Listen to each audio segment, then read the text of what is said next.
Bonjour à tous. Bon, une petite vidéo de mise au point par rapport aux médias mainstream et au Donbass, par rapport aux volontaires présents dans le Donbass, les volontaires passés, présents, et j'espère pas futurs. À l'occasion de l'ouverture du centre de représentation à Marseille, on a eu droit à un déchaînement des médias mainstream aux ordres des oligarques, assimilant donc tous les volontaires présents dans le Donbass comme des fachos.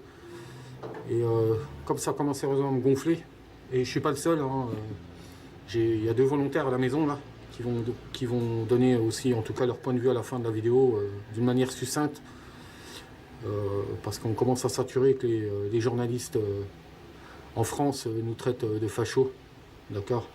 Donc la mise au point elle va être claire. J'ai pas de porte à l'arrière. Et par rapport aux volontaires, est-ce qu'il y a eu des gens d'extrême droite, tendance facho ou autre, enfin, on peut pas totalement nier, c'est une évidence, je veux dire. Maintenant, pour commencer, pour suivre, ces gens-là déjà sont plus là. Hein, ça fait un bon moment, hein, je veux dire. Quand je me réfère à l'article de Street Press de l'année dernière, qui commence son article avec une photo d'illustration avec Unité Continentale, il serait quand même temps de vous réveiller. Hein. Unité Continentale n'est plus ici depuis plus de 2 ans. Et à l'époque, ça faisait 1 an qu'il n'y avait plus aucun membre de l'Unité Continentale.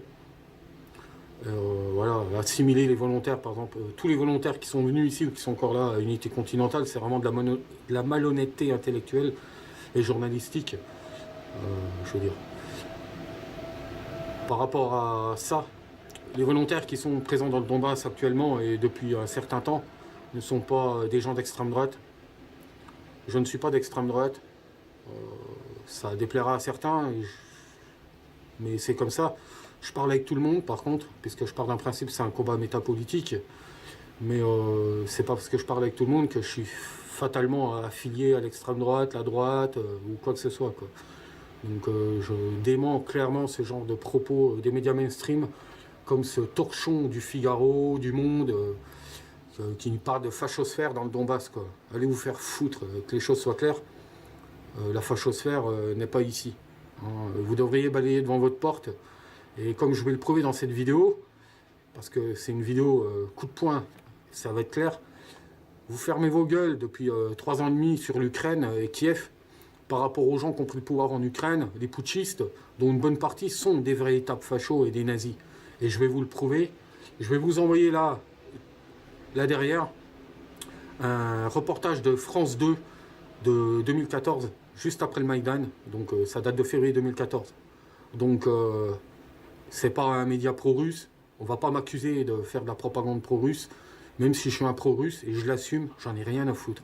Mais le reportage de France 2, on va pas dire que les journalistes de France 2 sont payés par Moscou. Donc à bon entendeur, matez ça, ça dure 2 minutes de mémoire, et on se retrouve après. Mais d'abord donc direction l'Ukraine ce soir, encore à la une de l'actualité. Les questions sont nombreuses. Il y a l'inconnu économique, je le disais, on va y revenir, mais aussi l'inconnu politique, car pour l'instant personne ne sait qui dirige vraiment le pays. Pour preuve, ces images stupéfiantes de miliciens ultranationalistes, vous allez le voir, ils ont investi la mairie de Kiev, comme chez eux, document exclusif, signé Franck Genozo sur place avec Giona Messina. Au dernier étage de l'hôtel de ville, voici l'homme qui s'assoit dans le fauteuil du maire de Kiev. Un militant d'extrême droite cagoulé est recherché, dit-il, par la police. On ne vole rien, on ne dégrade rien, on se contente de protéger le bâtiment. N'ayez pas peur, on ne vous agressera pas. Et surtout, n'hésitez pas à poser des questions. Et il est visiblement très à l'aise dans ce nouvel environnement. Regarde, il y a une ligne directe avec la présidence. C'est marqué dessus. Allô, monsieur le président? Ah non, c'est vrai, il n'y a plus de président. Ces hommes appartiennent à Secteur Droit, mouvement d'extrême droite en première ligne de la contestation. Ils ne dirigent pas la ville, mais ont fait de la mairie leur nouveau quartier général. Un étage plus bas, l'entrée de leur bureau est très explicite avec ses nombreuses croix gammées. À l'intérieur, inscription nazie. Nous sommes priés d'aller voir ailleurs. Ne filmez pas, ok? Nous descendons alors d'un étage et croisons un groupe d'employés municipaux. Elles reviennent au bureau sans savoir ce qu'elles vont y trouver. Nous avons 2 bureaux ici, mais je ne sais pas si on peut rentrer. Et elles ne sont pas rassurées. Désolé, ils ne veulent pas que vous filmiez. Dans la salle des fêtes, plusieurs mouvements d'extrême droite portent assistance aux habitants. De l'aide aux personnes qui ont perdu un proche. Un grand écran pour assister au débat du Parlement et même des instants de détente. Concert de musique classique par un militant aux mains expertes. Scène à peine croyable. Ces mouvements ne sont, dit-on, pas majoritaires, mais ils sont très organisés et la contestation leur a donné de l'influence. Tous ces mouvements d'extrême droite étaient en première ligne au moment des manifestations. Désormais, ce sont souvent eux qui assurent la sécurité dans les rues de Kiev et ils jouissent d'une vraie popularité auprès de la population. Je ne sais pas si on aurait gagné sans eux. Ils doivent obtenir des sièges au Parlement. Ils sont très bien, il faut qu'ils soient représentés. Bien sûr, ils ne sont qu'une facette de la révolution, disent leurs détracteurs. À coup sûr, pas la plus rassurante. Bon, comme vous venez de le voir, dans ce reportage de propagande financé par Poutine, non, je plaisante. Donc, comme vous l'avez vu dans ce reportage de France 2, je veux dire, il n'y a pas de mystère, ils le disent eux-mêmes, sans les nazis, le Maïdan aurait échoué. C'est quand même révélateur. Donc là maintenant, je vais vous proposer un petit extrait du reportage de Paul Moreira. Donc c'est un reportage qui est passé sur Canal+ de mémoire en février 2016, qui a fait grand bruit à l'époque, parce que même l'ambassade ukrainienne a voulu le faire interdire, forcément. Là, vous allez voir un petit reportage justement sur nos amis fachos français. Des vrais fachos. Là, on rigole plus, quoi. Donc vous allez voir, c'est très rigolo. Enfin, c'est très rigolo. Enfin, moi je rigole parce que c'est des choses que je sais, peut-être que vous ne le savez pas. Donc je vous invite à rencontrer Mussolini, vous allez voir, il est toujours vivant. Mais il est chez les Ukrainiens, il n'est pas dans le Donbass libre. On se retrouve après, les amis. J'en ai encore comme ça à vous en montrer. A tout de suite. Qui sont ces hommes qui se cachent derrière ces masques? J'ai rendez-vous dans une des casernes du secteur droit, en banlieue de Kiev. Surprise. Dans le camp, il n'y a pas que des Ukrainiens.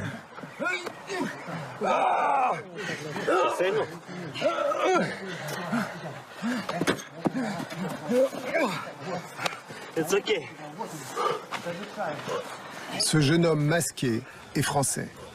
Vous vous masquez, pourquoi? Pour ma sécurité et la vôtre, dans un certain sens. La mienne? Pourquoi la mienne? Pour les Russes. C'est tout. Parce que vous voulez pouvoir revenir en France tranquillement? Voilà. Moi, je viens ici pour développer mes compétences, on va dire. Et vous voulez aller vers quelle spécialité? Moi, je pencherais plus pour sniper. C'est efficace. Pour l'instant, ses compétences laissent un peu à désirer.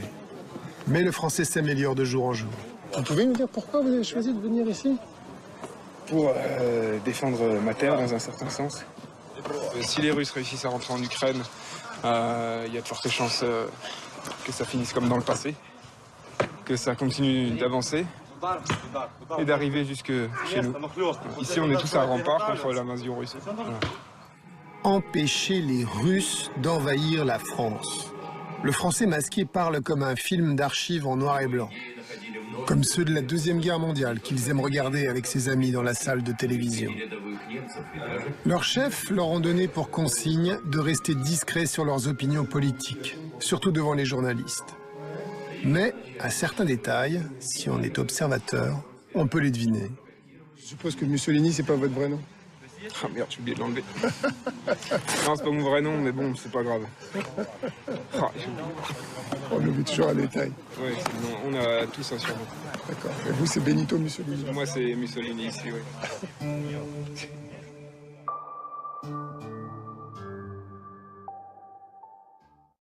Bon, j'espère que notre ami Mussolini vous aura plu.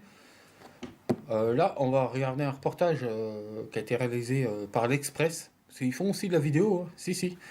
Alors, c'est un extrait, mais de toute façon, je mettrai les liens. Comme d'habitude, vous savez, tout est dans le factuel. où ils visitent une colonie de vacances. Enfin, non, c'est pas en fait, c'est pas une colonie de vacances. En fait, c'est un centre d'entraînement du régiment Azov à Mariupol. Donc, c'est une ville occupée provisoirement par l'armée ukrainienne dans le sud, dans le sud-est de l'Ukraine. Et ensuite, vous allez avoir la joie et le plaisir aussi, si je peux dire, de voir un reportage, un extrait d'un reportage d'une chaîne ukrainienne. Donc c'est une chaîne ukrainienne, hein, je précise bien, encore une fois, hein, la chaîne 112. C'est pas une chaîne russe, pro-russe ou quoi que ce soit, hein, d'ailleurs. Hein, où une journaliste a enquêté sur les agissements de l'unité, le bataillon Tornado, qui en 2014-2015 a commis des crimes incommensurables. Enfin, même ces journalistes ukrainiens ont l'honnêteté de le reconnaître que, de toute façon, c'était tellement énorme que même Kiev a lâché ces mecs-là, tellement que c'était... Ils ne pouvaient même plus les défendre, tellement qu'ils ont commis des horreurs. C'est pour vous dire à quel point, je veux dire.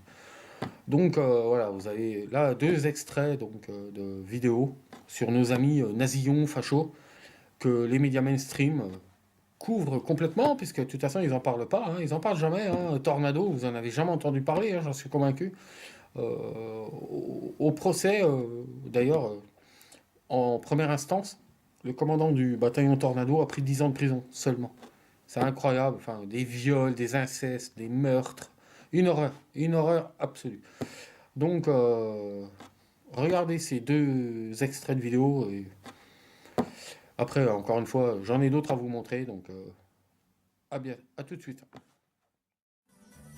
Dans l'assistance, entre villageoises en costume traditionnel et coquettes bien apprêtées, on voit parfois des soldats en uniforme. Ce sont les membres d'un bataillon bien à part, le bataillon Azov.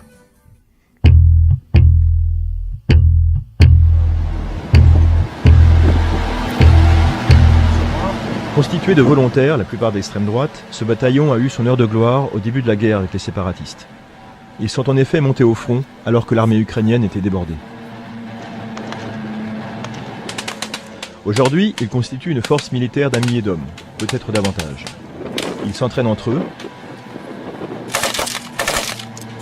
et refusent d'être considérés comme des néo-nazis, malgré certains signes un peu troublants.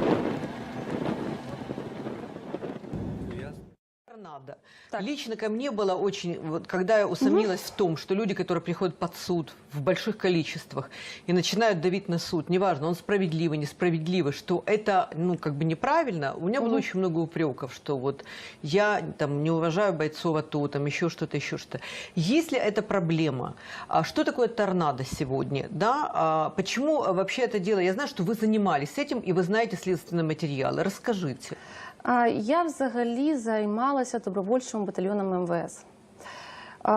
Але я не буду зараз про це, питання інше. Коли були арештовані командири «Торнадо», в них були вилучені мобільні телефони. В мобільних телефонах виявилося просто страшне відео. Насправді страшне відео, яке зараз є в матеріалах справи. Це відео різних сексуальних оргій, зґвалтувань. Причому навіть скажу, що там були навіть немовлята.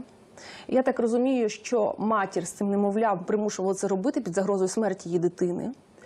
Там були зґвалтування неповнолітніх дівчаток. Ви розумієте, це тварини, це не люди. І в даному випадку той же самий Семенченко, який це все знає, повірте, він знає це все. І той, який виходить і підтримує цих осіб, мені навіть важко це якось коментувати. І я розумію, чому це він робить. Чому? Він розуміє, що в нашому інформаційному просторі все, що скаже він, розходиться. А правда, на жаль, не розходиться. На жаль, ситуація така, що інформаційний простір України ворожий. Це цілком ворожий контент. І тому Семенченко дбає виключно про свій піар. В даному випадку він знає, яких би він тварин не захищав, це буде на його стороні. Але повинен тут нести відповідальність і Семенченко. Причому за ним злочини також є. Я вважаю, що це вже остання крапля. Він сяде. Donc voilà, ça va être la fin de la vidéo.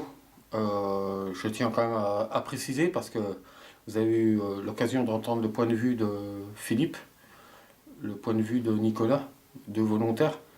Je vais parler pour les absents, Erwan Castel et Christelle Néant de l'agence Denis, qui ne sont pas non plus des fachos, hein, on va mettre les choses au clair. C'est les derniers volontaires qui restent ici, donc je rends peut-être service au service français, comme ça ils savent combien il reste de Français ici, enfin quoique non, parce qu'il y en a d'autres, mais qui ne sont pas activistes. Vous allez avoir à la fin de cette vidéo un montage photo que j'ai réalisé par rapport à des photos que j'ai trouvées sur les sites des néo-nazis ukrainiens. Autrement, je tiens à remercier mes donateurs, encore une fois, toujours, parce que c'est important. Sans vous, je suis cuit. Donc mon compte en banque est toujours actif. Donc peut-être que j'y vais faire un farceur, je ne sais pas, mais pour le moment il est toujours actif. J'ai toujours mon PayPal, mon Patreon, pour ceux qui rêvent de devenir patron, ben, c'est le moment ou jamais. Et comme vous le voyez, ben, je suis en train de rentrer dans l'armée, donc je serai beaucoup moins présent sur les réseaux. Mais je continuerai toujours à faire de la formation et à vous tenir au courant des nouvelles, à titre personnel et bien évidemment au niveau du Donbass, quoi. Donc voilà, continuez à soutenir le peuple du Donbass toujours, parce que c'est un peuple valeureux. Et le prochain reportage concernera Ludmila et Vladik, parce que j'ai 45 € de dons à leur amener, donc je vais faire des commissions pour elle et son petit-fils. Et voilà. Je vous souhaite une bonne fin de journée pour ceux qui verront cette vidéo, et n'oubliez pas de vous abonner à ma chaîne YouTube et à continuer toujours à nous soutenir au niveau du Donbass. Merci. Salut. Merci.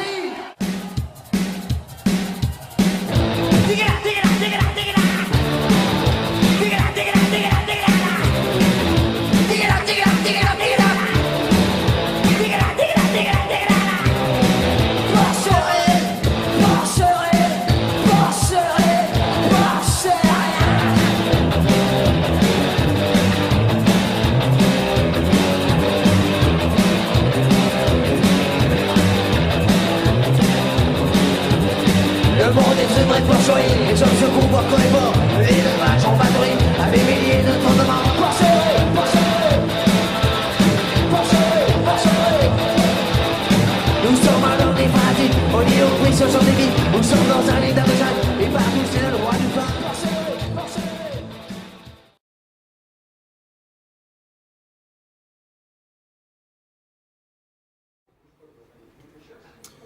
Bonjour à tous, je suis actuellement chez Sébastien Héron, donc il m'a parlé du thème qu'il compte aborder aujourd'hui.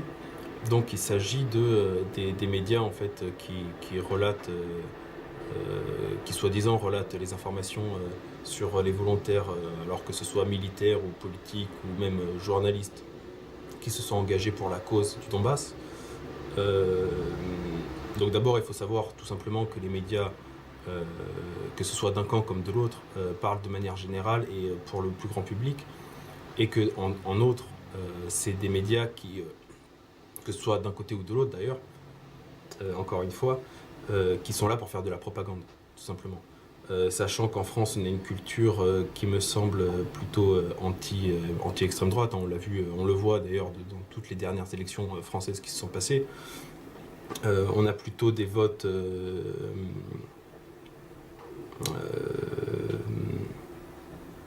les gens qui votent pour le FN ne sont pas tous du FN en réalité, tout simplement. Ils votent, c'est des votes d'anti-système. Mais on voit bien qu'il reste deux derniers candidats, le FN ne passe jamais. Donc les médias savent très bien qu'en appuyant sur le fait qu'il y a eu effectivement des volontaires d'idéologie d'extrême droite, ils savent très bien que ça va refroidir de potentiels activistes pour la cause du Donbass. Donc, en fin de compte, là où je veux en venir, oui, effectivement, il y a eu des volontaires de toutes les idéologies.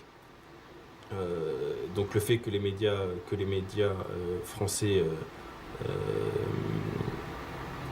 donc appuient sur le fait qu'il y a eu une idéologie fasciste, ça tient plus du facteur propagande que du facteur réaliste.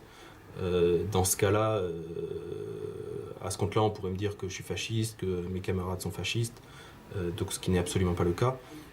Mais surtout, le point là où je veux en venir, c'est qu'en réalité, c'est un conflit qui, à mes yeux, devrait presque être apolitique. en fin de compte. Bien qu'il soit... on pourrait dire que c'est un combat antifasciste, mais en réalité, c'est pas vraiment le cas. Enfin, c'est pas vraiment le point, en tout cas, c'est pas ce qui m'a fait moi venir ici. Ce qui m'a fait venir ici, c'est que, tout simplement, c'est une armée qui a pris les armes, enfin, qui les avait déjà, mais qui a attaqué une population, tout simplement, sur son origine, pour récupérer son territoire, pour le revendre, pour les intérêts de pays extérieurs. Donc le fait d'appuyer tout simplement sur l'idéologie que certains ont eue, c'est oublier totalement les victimes de guerre et ce vol, cette souffrance que le peuple a et ce vol de la terre que les Occidentaux font, cette transmise qu'ils font sur la terre du Donbass. Aussi un point qui me semble important, c'est que tout simplement, si vous n'êtes pas dans ce registre-là, rien ne vous empêche, vous, de venir aider le Donbass et de montrer que non, nous ne sommes pas tous fascistes. Voilà. S'il y a beaucoup d'activistes de notre côté qui se revendiquent ouvertement fascistes, ça ne vous empêche absolument pas, vous, de venir ici et de revendiquer un combat antifasciste. Bien que, de mon point de vue, c'est un problème géopolitique qui est politique, mais qui sort des cadres idéologiques classiques de gauche, de droite, d'extrême gauche, d'extrême droite. Le point n'est pas du tout, c'est pas de la politique pure et dure. C'est une guerre qui est a priori surtout économique. C'est dans l'ancien système de l'Ukraine, il y avait une très forte corruption. Corruption qu'en DNR, les autorités essaient très péniblement d'améliorer aussi, parce qu'effectivement, il y a encore les vestiges de la corruption, et qui pour le coup, n'a pas du tout été abolie en Ukraine. Donc pour le rappel,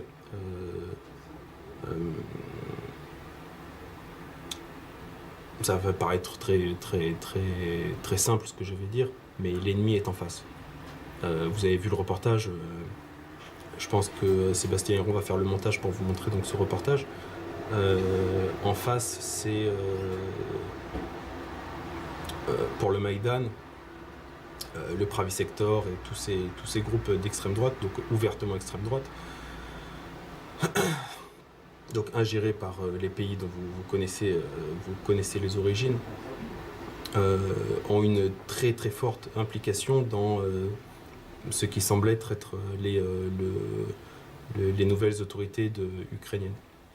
Donc si on veut parler de fascisme réel et pur et dur, c'est plutôt du côté d'en face qu'il faut regarder. Bon voilà, moi je n'aurais personnellement qu'un mot à rajouter par rapport à cette vidéo. C'est que, juste une petite chose à expliquer, ce qu'il faut bien comprendre par rapport à ce centre de représentation, c'est que notre ministère des Affaires étrangères accepte les aides, enfin les mains tendues de la part des politiciens français pour essayer de créer des liens diplomatiques avec la France, qui est plutôt au niveau gouvernemental aligné avec nos ennemis, sans regarder l'étiquette politique. Ils sont prêts à essayer de créer de nouvelles relations diplomatiques avec qui se propose. Le problème, c'est que ce créneau, là, pour l'instant, est monopolisé, oui, c'est vrai, par des partis de droite et limite extrême droite, des fois. Et donc, moi, je tiens à réitérer l'invitation que j'avais déjà lancée lors de la dernière interview que Sébastien avait fait de moi il y a 1 ou 2 semaines, c'est-à-dire à inviter les autres partis français à aussi tendre la main à la République de Donetsk pour essayer de créer des liens diplomatiques avec la France dans le but d'essayer d'étendre la situation et de trouver une solution de paix diplomatique sans passer par la violence, comme l'Ukraine veut le faire. Et voilà. Donc après, c'est bien beau de nous dire oui, alors il y a des ex-FN qui sont liés au centre de représentation, tout ça. Oui, mais le problème c'est qu'il n'y a que en France qui se sont proposés. Donc notre ministère des Affaires étrangères, il fait comment ? s'il veut développer des liens diplomatiques avec la France, s'il n'y a que ces mecs-là qui se proposent, eh ben, ils acceptent de tenter le coup sans regarder l'étiquette politique. Bon, après, moi, en tant que militant antifasciste, je trouve ça dommage. Mais c'est ça, que, comme je l'ai dit lors de la dernière interview, les autres, ils sont où, bordel? Donc, avant de critiquer, eh ben, que un peu tous les horizons politiques français envoient des délégations, essayent de développer ces liens diplomatiques avec nous, et nous, on sera enchantés de tous les recevoir. Voilà. Bonjour, donc nous sommes le vendredi 13 octobre 2017, donc une toute petite aparté, on va dire un tout petit aparté concernant le Donbass, les volontaires présents dans le Donbass et surtout cette espèce d'amalgame qui est fait pour les juger, pour les diaboliser en prétendant qu'ils s'appartiennent à la fachosphère. Donc je fais référence en utilisant ce terme un article de M. Paul Gogo réalisé l'année dernière et qui bien sûr continue à faire les gorges chaudes de la part de tous ceux qui désirent dénigrer en fait le combat mené par certains Français dans le Donbass. Alors ça permet en fait d'insister sur cette reductio ad litterum qui est l'arme des pauvres, pauvres d'esprit, pauvres d'arguments, le fascisme étant le mot le plus galvaudé certainement à notre époque. Alors bien sûr il y a un fascisme idéologique qui correspond à Mussolini, à l'idéologie italienne apparue entre les deux guerres et qui aujourd'hui n'existe plus ni dans les idéologues, ni dans la pratique, ni dans l'exercice. Ensuite il y a un fascisme historique qui est en fait un début d'amalgame pour réunir sous ce vocable en fait tous les pays ayant combattu dans les forces de l'Axe, sachant qu'une alliance militaire n'est pas forcément une alliance idéologique. Preuve en est, on a bien Roosevelt qui s'est associé avec Staline pour défaire le nazisme. On ne peut pas dire que les deux soient quand même bien connectés et bien en harmonie sur le plan idéologique. Et enfin, le troisième fascisme qui est toujours vivant et très virulent aujourd'hui, c'est le fascisme médiatique, c'est-à-dire à considérer comme fascistes, pour ne pas dire nazis, tous ceux qui ne sont pas d'accord avec la bien-pensance, la pensée unique du moment. Donc effectivement, l'engagement des volontaires français dans le Donbass est quelque chose, on va dire, d'anticonformiste, qui ne rentre pas dans la doxa d'un mondialisme dominant. Et par effet, tous les chiens de garde des médias, Paul Gogo et compagnie, aiment à traiter les Français venus dans le Donbass de fascistes, de nazis, d'extrême droite ou je ne sais quoi encore, faisant le grand amalgame entre toutes les pensées radicales qui cherchent en fait par là même à nous discréditer, nous diaboliser. Donc me concernant, je serais quand même intéressé de savoir quelle étiquette j'ai parce que moi-même, à vrai dire, je ne me place pas dans une obédience particulière. Je suis plutôt un anarchiste, on va dire, avec des principes de droite, certes, mais des préoccupations de gauche. Et surtout, je suis un fédéraliste acharné qui lutte pour une Europe au sans drapeau. Donc là-dessus, je suis très loin des fascismes défendus aussi bien par les ultranationalistes de Svoboda que par les nationalistes français, espagnols ou autres qui défendent des États-nations obsolètes et qui s'accrochent à des États-nations dont la définition est ethnocentrée. Moi, je ne me place pas du tout là-dedans. Je pense qu'au contraire, l'Europe doit être définie à la base par les individus, leur situation localiste, les peuples. Et chacun de ces peuples a le droit à une légitimité, une souveraineté qui lui est propre.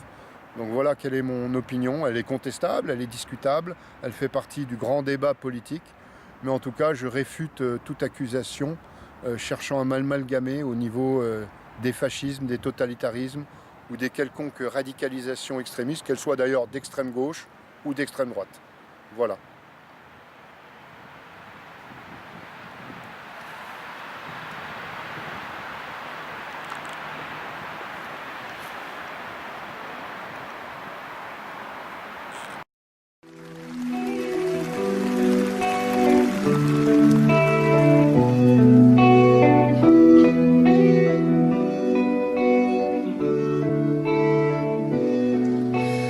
Песен еще не написанных